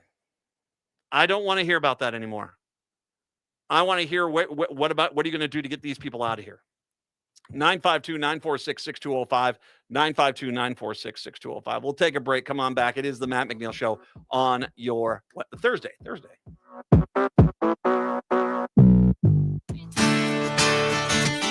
Greg Bakken here. Like you, I love good, fresh, delicious food. So I want to tell you about this treasure in Roseville called Maverick's Real Roast Beef. Maverick's has the best roast beef sandwiches I've ever had. Made fresh every order. Add fries or onion rings dropped in the fryer when ordered, and you have a winning combination. Maverick's Real Roast Beef has a lot more than roast beef, so check out their website, mavericksbeef.com, or check out their restaurant on Lexington in Roseville. Hi, I'm Mary T. Caring for others runs deep in my family. My grandmother, Rosa, was a nurse who cared for people in their homes more than a century ago. Inspired by her compassion, my mother, Margaret, and I founded the Mary T. family of companies nearly 50 years ago. Today, we continue that legacy across Minnesota, Wisconsin, Maryland, and Arizona, providing senior living, assisted living with memory care, home health, hospice care, rental housing, and support for people with disabilities. Each service is personal, creative, and focuses on the unique needs of those we serve. We also believe in joy and community, which is why we opened Crooner Supper Club in Fridley, a place to celebrate life with music, laughter, and connection. At Mary T., we're proud to be a Minnesota family company rooted in compassion, inclusion, and respect, and proud supporters of AM 950 and the values that this station represents. Visit MaryTinc.com to learn more. Congratulations to Mary T, named one of the most admired CEOs of 2026 by the Minneapolis-St. Paul Business Journal. Uncover the rich history of Minnesota through Whoosh, a lively and deeply moving ghost tale. Solo artist Andrew Erskine Wheeler masterfully brings to life a range of characters, intertwining the rich history of St. Anthony Falls in the post-Civil War era with the story of his Irish heritage.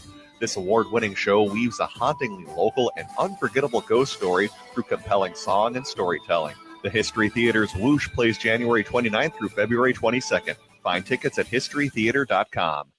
Hi, this is Frank Brown of Minuteman Press Uptown with a question for our listeners. How important are business values to you? When you need high-quality digital print, it matters who you work with. You see, Minuteman Uptown is unique. We're one of the only union print shops in Minnesota, providing our team with living wages and benefits. We believe in second chances for justice-impacted individuals who want to contribute to the community, and we are active in local issues. We've been in the streets standing up for racial, social, and economic justice. At Minuteman Uptown, our mission is to connect all communities through technology-driven print solutions. An example of that mission is when I moved Minuteman Uptown to North Minneapolis. We're invested in this local community, and we help small businesses and local organizations throughout the Twin Cities reach their audiences. Reach out to Minuteman Uptown and partner with a printer that shares your values. Call us today at 612-870-0777 or visit us at mpuptown.com. That's mpuptown.com.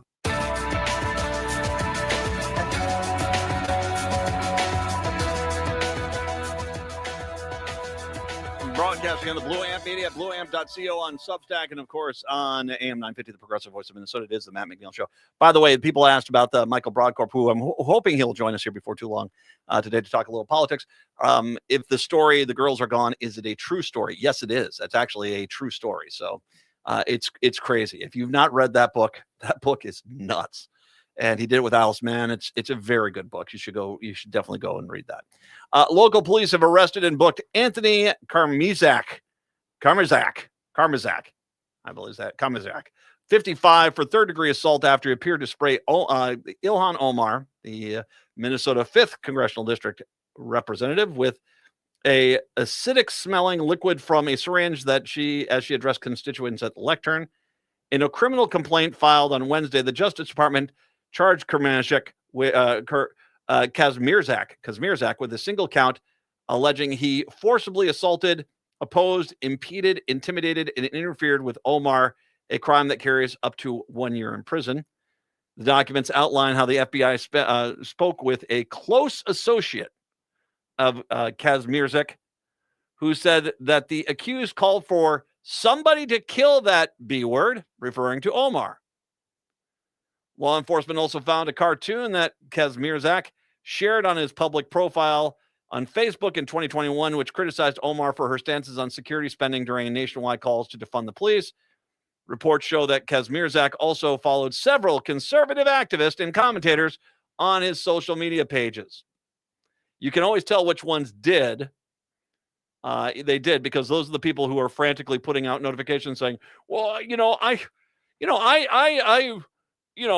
never wanted anything bad to happen to her. Yeah, sure not.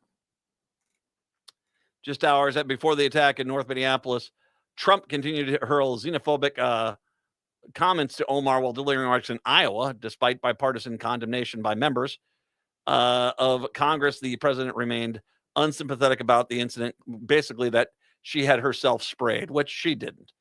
And you know what it is can I just point out, because this is the modern racism, I mean, and it's just so apparent, and it's so obvious to anybody that can see it. This idea of when they, Nikemi Levy Armstrong, when they altered her photo of when she was arrested for the church protest, and they made it look like she was blubbering and, I'm being held accountable for actions, because that's that fantasy, that racist fantasy that drives the White House right now and drives Trump. It's these racist fantasies that they just want to be that guy. Well, if you didn't want to do the time, you shouldn't have done the crime. And so they used AI to alter her image to make it look like she was crying, just because they wanted to push forward that racist trope yet once again. The same racist tropes that have existed in this country since after the Civil War. Well, even before. We can't free the slaves because they can't take care of themselves. There's no accountability, that sort of thing that they pushed. And then they were so upset because the South got their asses handed to them. They got their asses handed. Oh, Sherman. Oh, bravo, sir. Bravo. William Tecumseh did a fine job breaking George over his knee. That was very nice. So you lost. And so your impotence, your racism, your disagreement about slavery led you to go down these paths where you started building these tropes that they couldn't be successful. The black population couldn't be successful.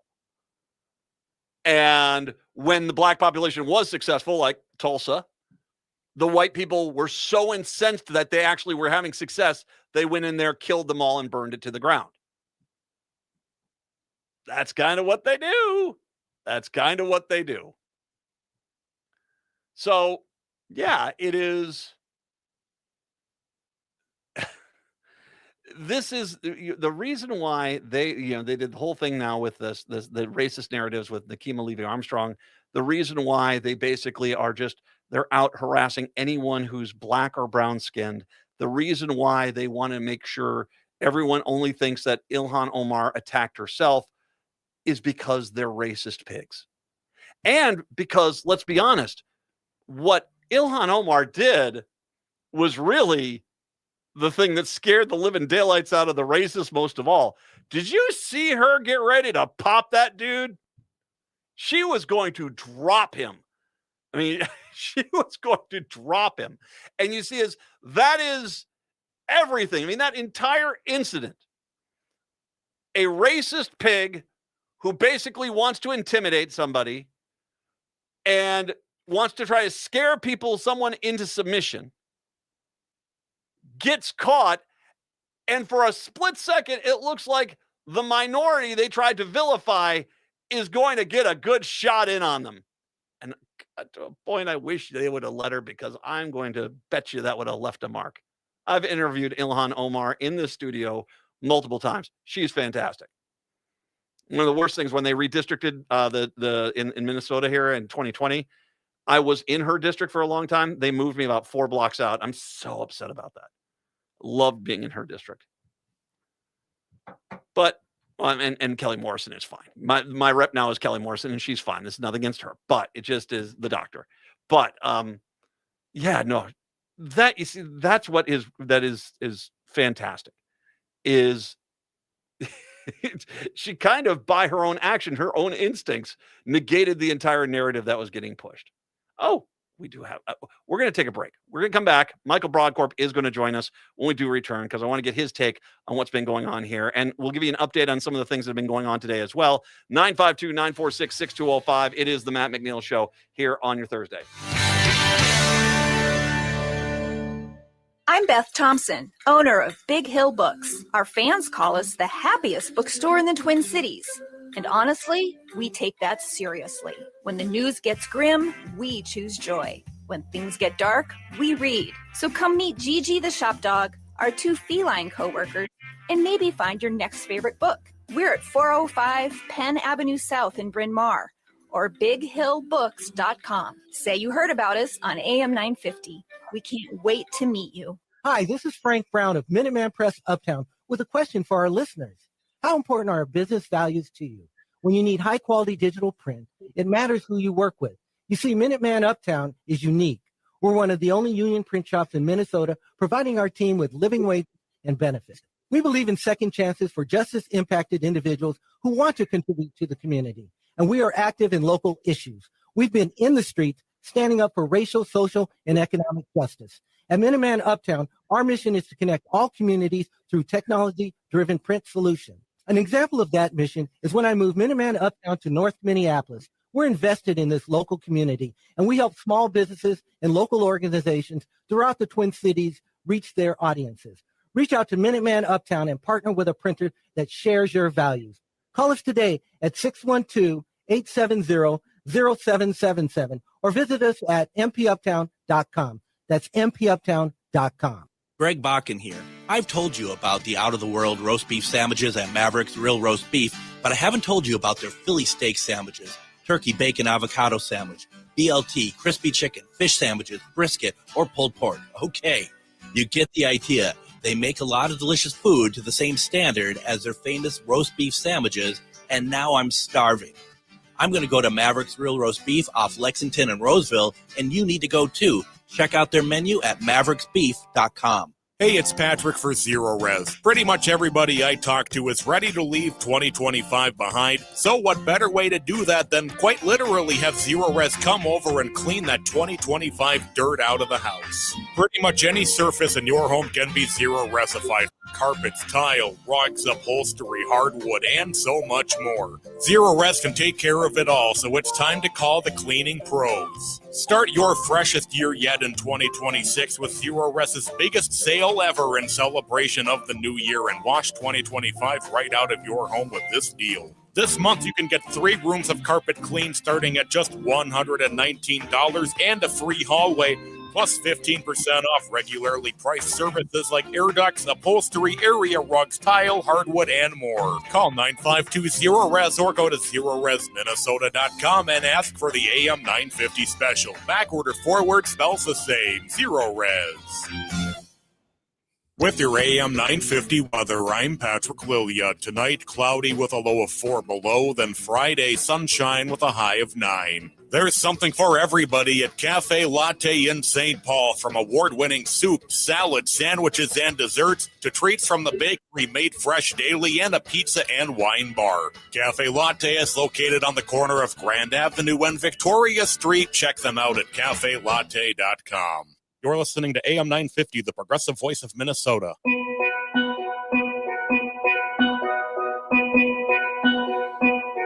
Broadcasting on the Blue Amp Media Network at blueamp.co on Substack. That's blueamp.co on Substack. And, of course, on AM 950, the progressive voice of Minnesota. It is the Matt McNeil Show. Michael Broadcorp is kind enough to join us. We usually talk sports with him, but we also talk politics. We haven't talked politics a lot lately because we just get into the sports season and we kind of get into that. Michael, I'll start off really quick here. I do want to make sure I mention The Girls Are Gone, the book that you wrote with Allison. A fantastic book. And people are like, is it a true story? Yeah, it is a true story. That's the craziest part. This is the wildest true story ever. And I think that if you went and pitched this to a Lifetime Movie Network executive, they would say no way in the world anyone would believe it.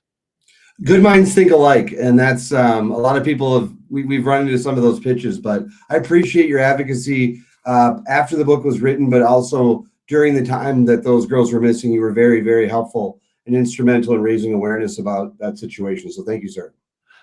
You, of course, and as I mentioned a few times here, you and I talk sports. We got football and stuff like that, and we'll talk about that next Friday when we get ready for the Super Bowl. But you and I talk politics because you are a political pundit. You cover politics from the right. You believe you are a Republican, but you and I are old school Republican Democrats, 1980s guys that basically we understood you had your positions, you worked together to create bills, and that's how you did it. The Tip O'Neill style of working with both sides of the aisle, working with Reagan and stuff like this to get stuff done.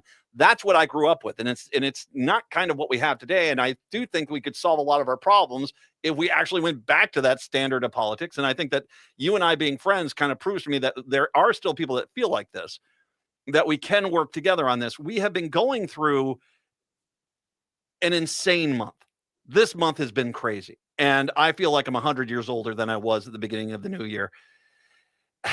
First of all, I want to give you the floor here to just talk about what your thoughts have been in regards to what has been happening in the state of Minnesota and Minneapolis particularly. Yeah, and in the interest of full transparency to your listeners, I am a Republican. I consider myself a homeless Republican. I supported Vice President Harrison Walz in 2024. I've never voted for Donald Trump. What you're seeing is, I think, exactly what I was concerned about, and many Republicans like me were concerned about what would happen in the aftermath of Donald Trump being elected. I know that there are a number of people who supported Donald Trump because of his immigration policy. This is not what people signed up for, and the polls are reflective of that. And I think what you're seeing right now is a real fight. The president is very good at dividing Americans against each other. And right now he's attempting to divide Minnesotans against each other. And this is not a Republican value right now. People can try to portray that this is what people signed up for. This is not what people signed up for. And this is a problem. And I'm concerned about the future of our state. I'm concerned about the future of this country, where it goes, what's the next state. But what I will say to you, Matt, is that I'm proud of Minnesotans. And Minnesotans have shown a tremendous spirit, that they have been active in the streets, engaging in vocal opposition and exercising their First Amendment rights as much as they can. There's been some ugliness, no question about it. But two Minnesotans should not be dead. No. And I remain convinced that calmer heads need to prevail, cooler heads need to prevail. But what is unfolding on the streets right now and how it's being done is, I'm horrified. I'm sickened by it. And my hope would be at some point the president would come to that realization. I don't know that he will, though. I have been stunned after the death of Preddy on Saturday that an issue that was never really a question of if you were pro-gun, which side you were on, all of a sudden got thrown into turmoil as Kristi Noem, Kash Patel, everyone on the right coming from the White House, all of a sudden said guns are bad. You've worked with multiple Republican groups. I'm presuming you've worked with some of the gun groups. I can't imagine what they're saying, which is exactly what they always campaigned against the Democrats for. They said we were going to do, that they're watching Trump say, yeah, taking a guy who's legally carrying a gun, taking the gun away from him, shooting him in the street. Well, the problem was the guy had a gun. I can't imagine that's going over well with the gun groups at this point. It's not, Matt. And one of the few things that we've never spoken about is my advocacy of the Second Amendment. I have a carry permit. I carry a gun on a regular basis, but I'm a responsible, sensible gun owner. And the president has found a miraculous way in which to divide a coalition that was largely in his camp. There is nothing that I've seen to justify the shooting of Alex Preddy. And the rhetorical comments that were made by the White House to frame him as being some domestic terrorist, someone who was engaging in a mass casualty event by the type of gun he had and the type of magazines and other types of everyday carry material that he was doing, those are completely in line with what everyday advocates and supporters of the Second Amendment do. And the president is absolutely miscalculated how his administration is being viewed right now by advocates of the Second Amendment. There are various coalitions inside both political parties. A very strong coalition inside the Republican Party is advocates of the Second Amendment. And the president has found a way to cast doubt. This and I mean, when you look at this, we step back from this, and you and I, of course, our perspective here in Minnesota is very different. I want to go back 1 month before the House Republicans in the state of Minnesota brought Nick Shirley in to do the Somali daycare video.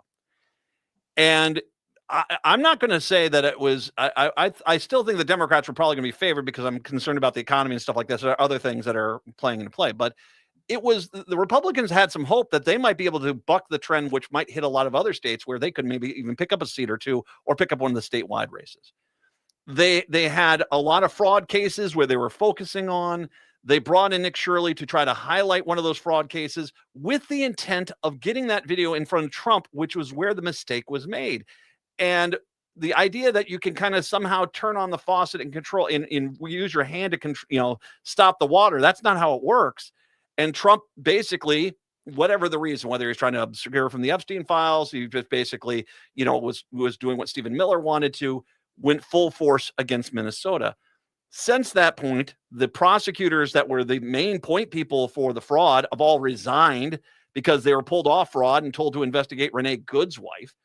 And more prosecutors, just saw the story today, more prosecutors are actually contemplating resigning.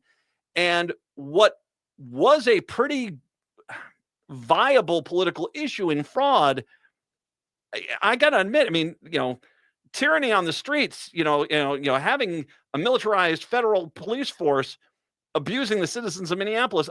It is remarkable how in just 1 month, what might have been a positive spin for the Republicans is now, I imagine, we have already had one of the governor candidates bail on the race.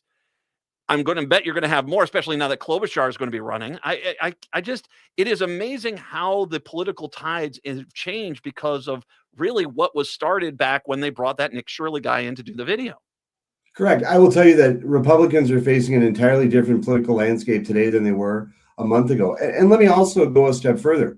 There's an opportunity right now for Republicans to speak up. I don't believe what the Trump administration is doing is a Republican value. I don't believe this is, but people are not speaking up to the level at which they should be. And define this. There's no Republican position on the death of Alex Preddy, on the death of Renee Good. There's no Republican position on that. And what the Republicans are doing, they are refusing to stand up for Minnesotans. And the Trump administration has found a way to take an environment.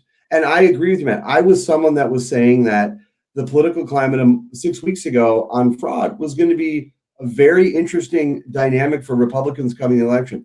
That's not on anyone's radar screen.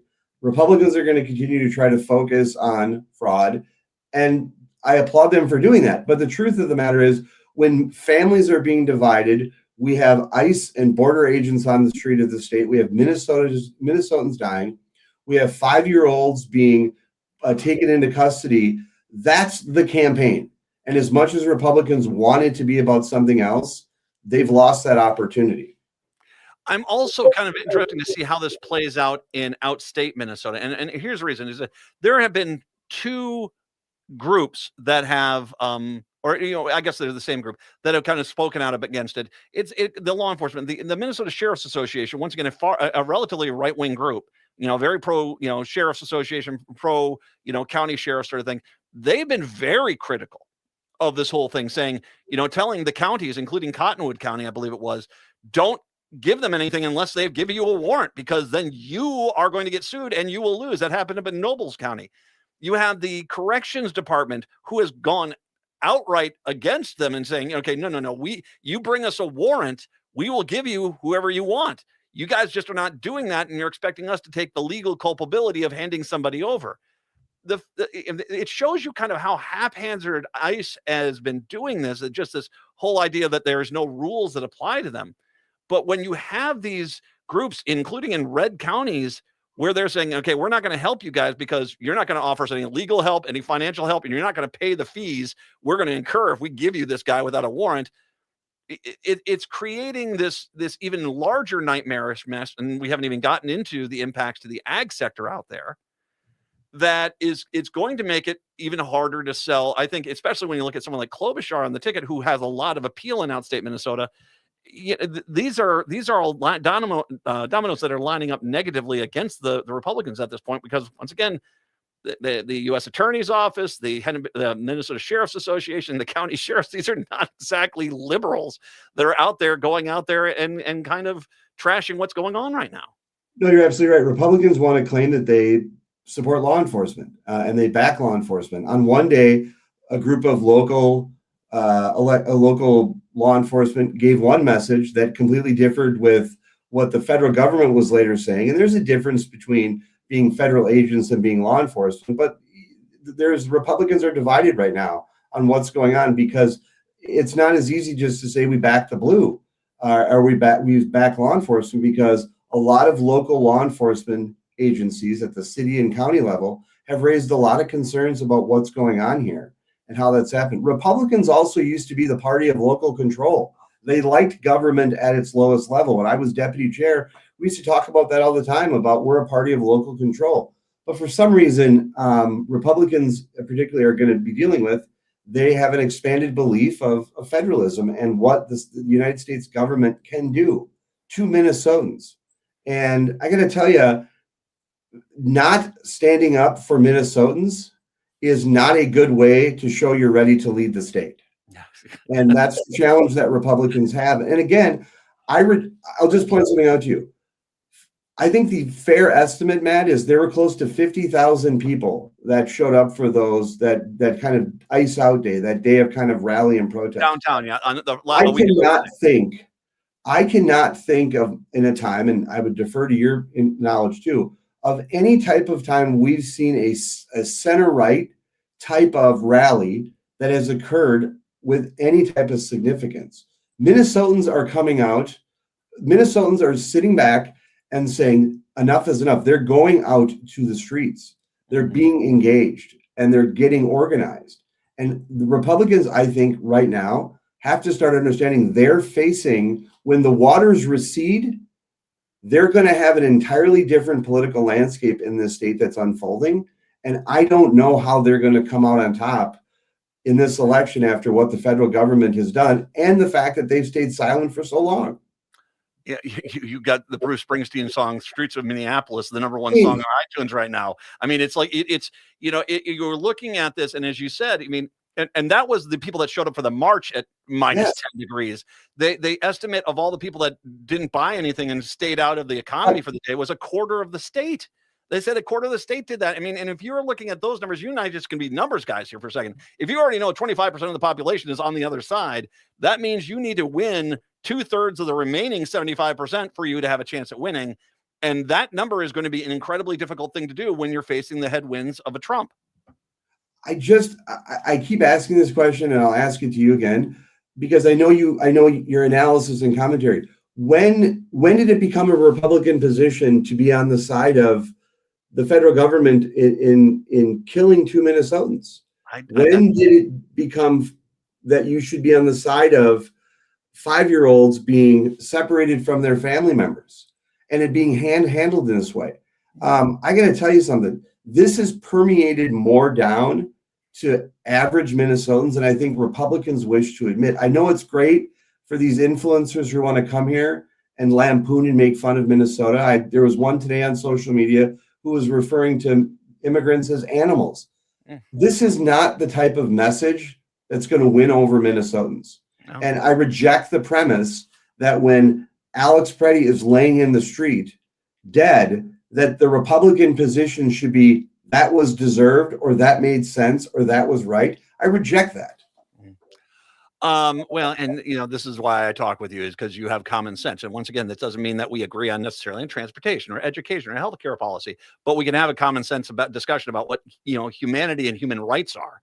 And I think we both agree on those things. And that's one of the reasons why I like you, Michael. I will say too, I want to, maybe next week when we have you on for the Super Bowl, I'm going to have you come back early because I want to talk a little bit about this, what's going on in rural Minnesota, because not only do you have like these cases where the ICE agents go to the Mexican restaurant, eat, and then arrest everybody there. I mean, you think that's going to win over the local population? But as well, I'm hearing reports of the ag sector, the large scale operations, the meat processing facilities, the large scale dairies, that they're being crippled right now because there's just no one out there to work because they're all either hiding in their houses, that shouldn't be any political policy. That's a bad thing. Hiding in their houses, or they're running out of the state. And this is going to have repercussions. I know there's a lot of people, of course, the Republicans have a lot of traction in rural Minnesota. So I'd love to get some thoughts on you on that next time when we chat. Okay. That would be great. And I appreciate you letting me come on as I am and recognizing that I don't fit into a particular Republican box and that there's nuance and we should be talking about that more in the middle. If we could only remember we're all human beings and that they're good, there's good in everybody. And I see a lot of good in you. And it's the people that look at me and say, I'm a horrible person. I'm like, okay, all right. I'm not going to have you on the air. You're not nice. But, you and I can, I yearn for the day where you and I could probably solve a lot of political problems fairly quickly if we just, hey, okay, I'm willing to give up on this. You want to give up on this? Great. Let's put the bill together and we're done with it. I liked those days. Those were fun days, and we don't have those days anymore. And I wish we did. I know, and we could just sit around and talk about how we want to kick Green Bay Packers fans around. That's where we should be. That's the unifying force. But no, Matt, in all seriousness, we share that same passport. We share that sense of community and recognizing that where we're going to solve problems is talking with our neighbors and finding areas where we agree and standing up for injustices when we see them. And that's where people should be at right now. I'll link to this a little bit later on michaelbroadcorp.com. That's where you're going to find all of his stuff, his podcast, and you can get all that. And of course, go get the book. The Girls Are Gone is an amazing book. Go get the book, order it, and get that from Michael Broadcorp. Michael, I will talk to you a week from Friday. And good news, I've got my sources tell me the Green Bay Packers are not playing in the Super Bowl this year. So I think we all can relax. We're in good spirits then. Thank you, sir. Be safe. Yeah, talk to you in a week. Michael Broadcorp, we'll take a break. Come on back. It is the Matt McNeil Show here on Thursday. This is Chad, owner of AM 950. I've been telling you about my friends at Snap Construction, who are arguably the most well-reviewed exterior construction company in the metro. Don't just take my word for it. Take a look at all their reviews online. Winter is the most cost-effective time of the year to complete your construction project. A majority of Minnesotans choose to have their work completed on their home in the summer when they should be enjoying the weather. As a result, the demand for labor in the summer is much higher. The most cost-effective way to improve or restore your home is in the winter due to the lower demand. Right now, Snap Construction is offering an additional 30% off of labor to the AM 950 listeners on your next construction project between now and the end of February. Call 612-333-SNAP and mention AM 950 for an additional 30% off. As always, Snap Construction stands by their work with a lifetime craftsmanship warranty. Don't wait to get a free estimate by calling 612-333-SNAP or find them online at snapconstruction.com. Financing options available. Uncover the rich history of Minnesota through Whoosh, a lively and deeply moving ghost tale. Solo artist Andrew Erskine Wheeler masterfully brings to life a range of characters, intertwining the rich history of St. Anthony Falls in the post-Civil War era with the story of its Irish heritage. This award-winning show weaves a hauntingly local and unforgettable ghost story through compelling song and storytelling. The History Theater's Whoosh plays January 29th through February 22nd. Find tickets at historytheater.com. Hey, this is Andy Otto, Executive Director of Twin Cities Pride and your host of Twin Cities Pride Amplify. Our community needs your help. Twin Cities Pride is collecting donations to help our local community in need. We're collecting everything from shelf-stable food, household cleaning supplies, infant care items, and personal care products at our Pride Cultural Arts Center. If you're looking to help, reach out to us at info@tcpride.org or just stop by 1201 Harmon Place in Minneapolis. It's our time to take care of our community and take care of each other all year long. Hey, Chanhassen in Eden Prairie, it's Alex with Buzz Cut Mowing. Why wake up early, freeze, and shovel snow when I can handle it for you? I provide fast, reliable snow removal so your driveway and sidewalk stay clear, safe, and stress-free all winter long. Relax, enjoy your morning coffee, and let me do the heavy lifting. Visit buzzcutmowingmn.com today and make this winter easier, warmer, and worry-free with Buzz Cut Mowing. Because nobody likes shoveling snow. Are you planning a gathering for your family, friends, or work? Then reserve space at the Park Tavern. The Park Tavern offers private and semi-private spaces, and they can accommodate any size party, large or small. They have bowling, food, and beverage packages for any budget. And remember, there are no room fees and no minimum spending requirements. And for more information or to schedule an event, call 952-929-6810 or go to parktavern.net. Make your next get-together the best get-together with help from the Park Tavern.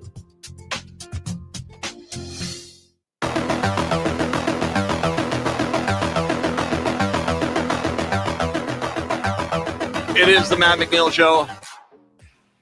Okay, let me try to run through as much of this as I can here because we had a lot of stuff that happened here. Immigration Customs Enforcement officers have now been told in Minnesota they cannot engage with agitators. Now, it should be noted that a lot of the problems where we've had with the ICE agents attacking people is them going out of their way to go over to protesters who are nowhere near them to confront them. And now they're being told, no, you can't do that. Indispensable independent reporter Ken Klippenstein, he says 2 senior national security officials have told him that DHS and the FBI maintain more than a dozen secret and obscure watch lists to monitor anti-ICE and pro-Palestinian protesters. The lists are codenamed Blue Key, Grapevine, Hummingbird, Reaper, Sandcastle, Sienna, Slipstream, and Sparta, which all sound like, the colors you'll see on a home, HGTV home remodeling show. More than 40 protesters were arrested Wednesday night outside the Graduate Hotel at the University of Minnesota campus. The Minnesota Daily reported on this, suspecting that the hotel was housing you can tell this came from the racket. I do love the racket. It was housing sleepy immigration agents. The protesters banged drums and blasted air horns early in the day. One protester painted "Murderers sleep here" along the graduates' brick wall. The rest were made by the University of Minnesota Police Department. Writing in USA Today, Minneapolis resident Patty O'Keefe produces her firsthand account of what it was like to be abducted by federal agents and held for 8 hours without any charges. It's not an easy read. It is not. One agent took a photo of me and showed it to the others, laughing. Another called me ugly. His colleague apparently referred to Renee Good, saying, "You guys got to stop obstructing us. That's why the lesbian B word is dead." In the presence of these masked men with weapons strapped to their bodies, men who claim to be safeguards of our cities, I felt only terrorized and vulnerable. On my way to that cell, I passed holding cells filled with people who appeared to be of Latino and East African descent. The despondent faces of the screaming, wailing, and pleading from these men, women, and children, reportedly as young as 5 years old, will forever haunt me. But perhaps more haunting still was the sound of agents here nearby laughing. Are all our lives just a joke to them? Well, they are. I want to repeat what exactly was described yesterday by the woman that's a pink coat lady. After Alex Preddy was killed, they didn't offer to try to help him. They cut off his clothes to see how many rounds hit him and started laughing at the people who were so offended by what they had done. Like he was a trophy to be mounted on their wall. They wanted to see how many shots they shot Preddy with. So they cut off his clothes and started high-fiving each other in the street. Ugh. apparently they're not supposed to use chemical irritants, but apparently earlier today they were using chemical munitions, and one was arrested in 90 minutes ago. It's an arrest by federal agents on 19th Avenue East and Portland Avenue South. Shows men with bystanders blow whistles and shout abuse. They say basically were pepper sprayed. And yeah, so apparently they're still using the gases and the pepper spray on things. Yeah, I'll put out the updates on this stuff from Racket and Bring Me the News, and so you can kind of scroll through those. Just go look at my social media pages on Blue Sky and as well on Substack. You can find it there. Thank you very much for being here today. Native Roots Radio, I'm Awake. That is up next. Have a good one. We are back tomorrow. Till then, see ya. Hey, it's Beth from